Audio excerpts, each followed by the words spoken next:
नमस्कार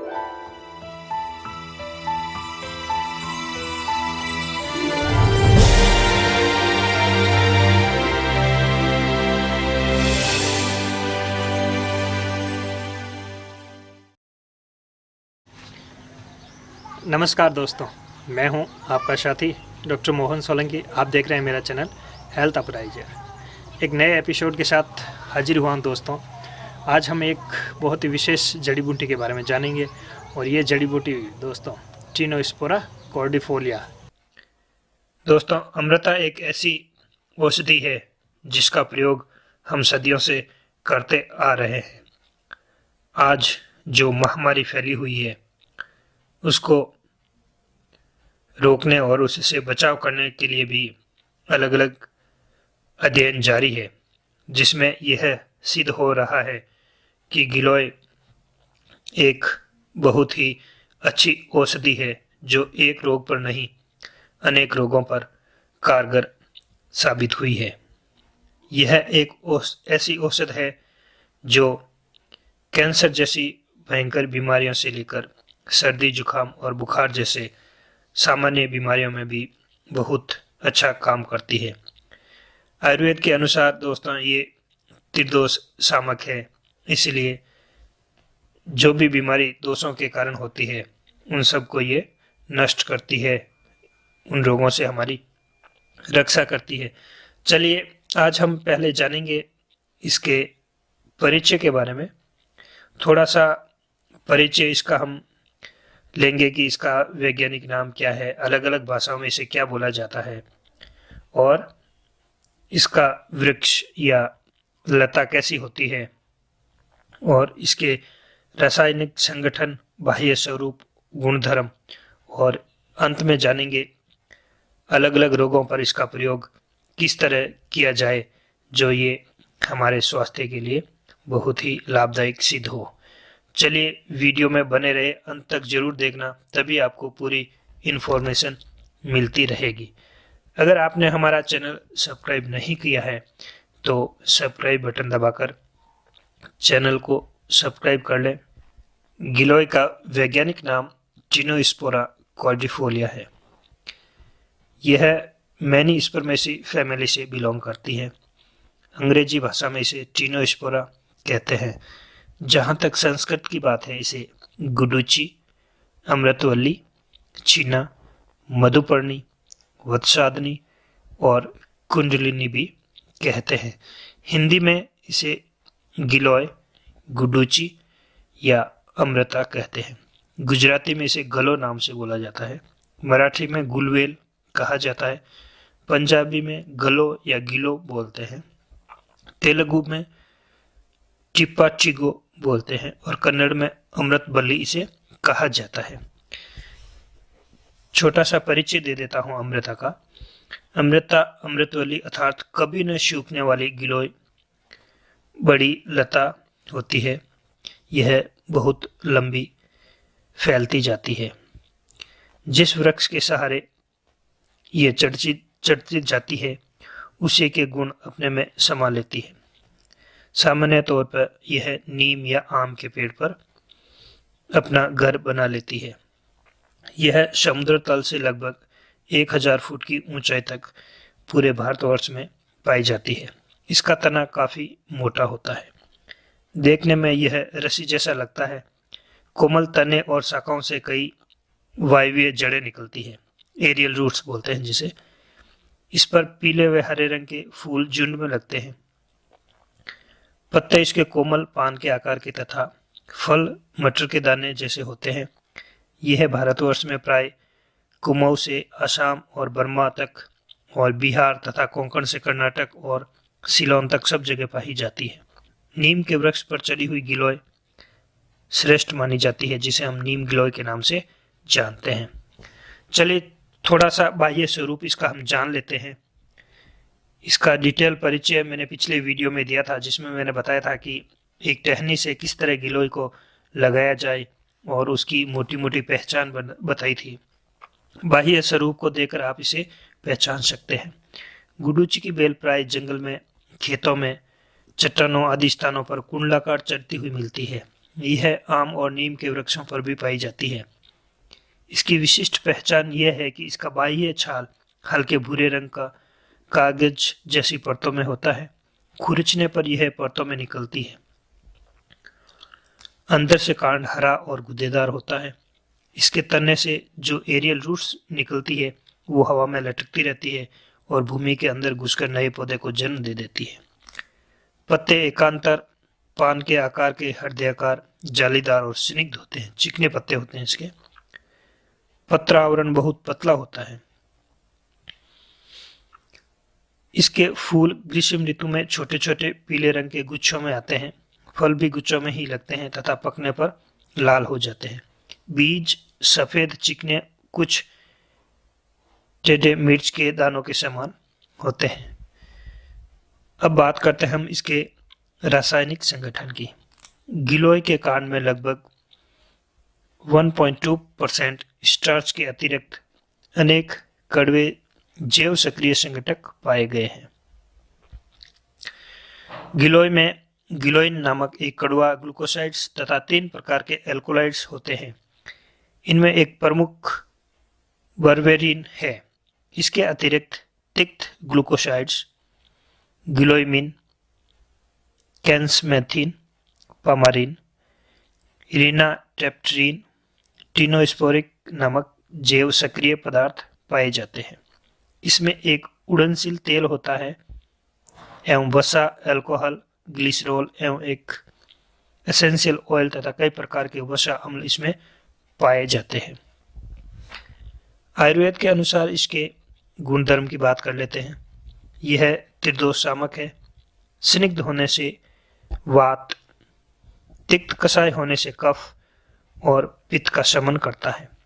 यह कुष्ठग्न, वेदना स्थापन, तृष्णा निग्रहण, छर्दी निग्रहण, दीपन, पाचन, पित्त शारक, अनुलोमन और कर्मिघ्न है।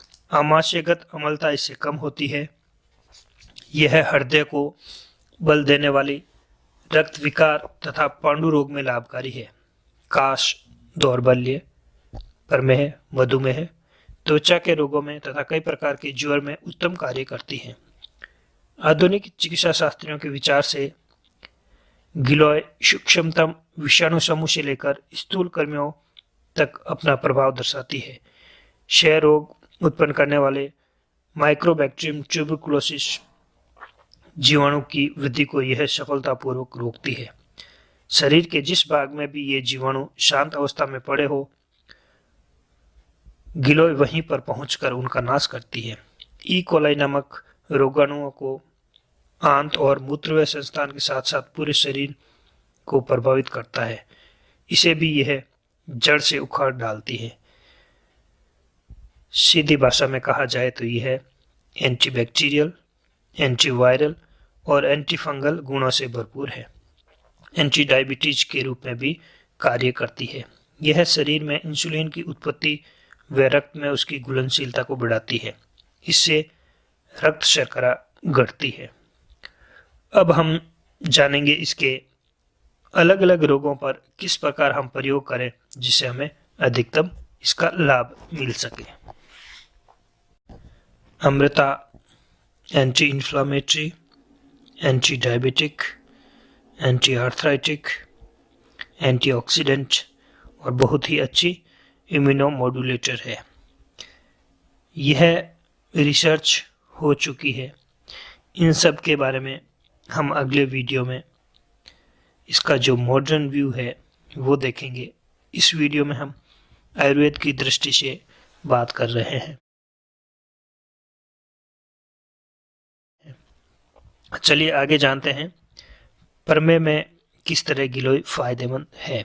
यानी जो रोगी डायबिटीज से पीड़ित हैं उनके लिए भी अमृता अमृत के समान कार्य करती है।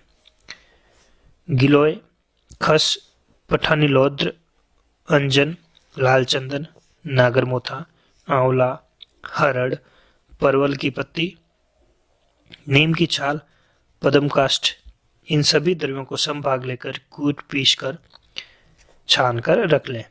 इनके सम्मिलित चूर्ण को 10 ग्राम की मात्रा लेकर मधु के साथ मिलाकर दिन में 3 बार देने से पित्तज प्रमेह नष्ट हो जाते हैं। गिलोय का शवरस, षट्पलग्रत का पान, अभिया या त्रिफला का क्वाथ विषम जोड़ तथा प्रमेह में पीना चाहिए। गिलोय और चित्र का 20 से 30 ग्राम क्वाथ सुबह शाम पिलाने से प्रमेह मिटता है। गिलोय के 10 से 20 ग्राम शवरस में 2 चम्मच मधु मिलाकर दिन में 2-3 बार पीने से प्रमेह रोग नष्ट होता है। 1 ग्राम गिलोय सत्तू में 3 ग्राम शहद को मिलाकर प्रातः चाटने से भी डायबिटीज में लाभ होता है। अमृता बहुत ही अच्छी ज्वरनाशक औषध है। अगर किसी भी दवा से आपका बुखार नहीं उतर रहा है तो आपको अमृता का प्रयोग करना चाहिए। जीर्ण ज्वर में अमृता का प्रयोग। जिन ज्वर या 6 दिन से अधिक समय से चले आ रहे व न टूटने वाले ज्वर में 40 ग्राम गिलोय अच्छी तरह से कुचलकर मिट्टी के बर्तन में 250 ग्राम पानी मिलाकर रात भर ढककर रख देना है और प्रातः मसलकर छानकर प्रयोग करना है। 20 ग्राम की मात्रा में दिन में 3 बार पीने से किसी भी प्रकार का ज्वर हो वो नष्ट हो जाता है। दूसरा प्रयोग, गिलोय का शवरस 20 ग्राम, इसमें 1 ग्राम पीपली तथा 1 चम्मच मधु का प्रक्षेप देकर प्रातः सेवन करने से जीर्ण ज्वर, कफ, प्लीहा रोग, काश, अरुचि आदि रोग नष्ट होते हैं। राजयक्ष्मा यानी टीबी के रोगियों के लिए अमृता का प्रयोग। अश्वगंधा, गिलोय, शतावरी, दसमूल, बलामूल, अडुषा, पुष्कर मूल तथा अतीश को समभाग लेकर बनाए गए क्वाथ की 50 से 60 ग्राम मात्रा को सुबह शाम सेवन करने से टीबी रोग नष्ट होता है। इसमें पथ्य के रूप में केवल दूध अथवा मांस रस का सेवन करना होता है। जो भाई बहन गठिया रोग से पीड़ित है उसके लिए अमृता अमृत के समान फायदेमंद है। दूध के साथ इसके 2 से 5 ग्राम चूर्ण को दिन में 2 से 3 बार देने से गठिया रोग तथा मूत्र की अम्लता नष्ट होती है। अर्श रोगनाशक होती है गिलोय। गिलोय, हरड़ और धनिया, इन तीनों को समभाग में 20-20 ग्राम लेकर आधा किलो पानी में पकाएं। चौथाई शेष रहने पर इसमें गुड़ डालकर प्रातः सेवन करने से सब प्रकार के अर्श रोग नष्ट होते हैं। हिक्का रोग में गिलोय का प्रयोग। अगर आपको बार बार हिचकी आने की समस्या है और किसी उपाय से बंद नहीं हो रही हो तो आप ये प्रयोग कर सकते हैं। गिलोय और सौंठ के चूर्ण का नश्य देने से किसी भी प्रकार की हिक्का होगी वो बंद हो जाएगी। अथवा गिलोय चूर्ण व सौंठ के चूर्ण को हिम बनाकर उसमें दूध मिलाकर पीने से हिक्का रोग नष्ट हो जाता है। नेत्र विकारों में गिलोय का प्रयोग। गिलोय के 12 ग्राम शवरस में शहद व सेंधा नमक 1-1 ग्राम मिलाकर खूब अच्छी तरह से खरल कर नेत्र अंजन करने पर तिमिर, पिल, अर्श, काच, कंडू, लिंगनाश, शुक्ल तथा कृष्ण पटलगत नेत्र रोग नष्ट होते हैं। गिलोय रस में त्रिफला मिलाकर क्वाथ बनाकर इसे पीपल चूर्ण व शहद के साथ प्रातः एवं साय सेवन करने से नेत्रों की ज्योति बढ़ती है। अब हम बात करते हैं उल्टी में गिलोय कैसे प्रयोग करें। धूप में घूमने फिरने से या पित्त प्रकोप से वमन हो तब गिलोय शवरस 10 से 15 ग्राम में 4 से 6 ग्राम मिश्री मिलाकर प्रातः पीने से वमन शांत हो जाती है। गिलोय के 125 से 250 मिलीलीटर हिम 15 से 30 ग्राम शहद मिलाकर दिन में 3 बार सेवन करने से कष्ट साध्य वमन भी नष्ट हो जाता है। अब हम बात कर लेते हैं इसकी संग्रह विधि और कौन सा अंग इसका प्रयोग किया जाता है। तो जहां तक प्रयोज्य अंग की बात है तो इसका तना या कांड प्रयोग किया जाता है। जब आपको इसका प्रयोग करना हो तो कोशिश करें यथासंभव ताजी गुडुचि ही प्रयोग में लें। संग्रह करना हो तो वर्षा ऋतु के पूर्व से छाया में सुखाकर रख लेना चाहिए। अब बात करते हैं इसके कुछ विशिष्ट योग जो हम प्रयोग करते हैं, जैसे गुडुचि आदि चूर्ण, गिलोय घनवटी, गुडुचि आदि क्वाथ, गुडुचि लोह, अमृता अरिष्ट और गुडुचि तेल। इसके अलावा भी अनेक औषधियों में गुडुचि का प्रयोग किया जाता है। अब बात करते हैं इसकी कितनी मात्रा प्रयोग की जाती है। गुडुचि क्वाथ 50 से 100 मिलीलीटर तक प्रयोग कर सकते हैं। चूर्ण 3 से 6 ग्राम तक प्रयोग कर सकते हैं और इसका शर्त है वो 1 से 2 ग्राम तक प्रयोग कर सकते हैं। इस वीडियो में इतना ही। नेक्स्ट वीडियो में नई जानकारी के साथ आपके साथ फिर से हाजिर होंगे।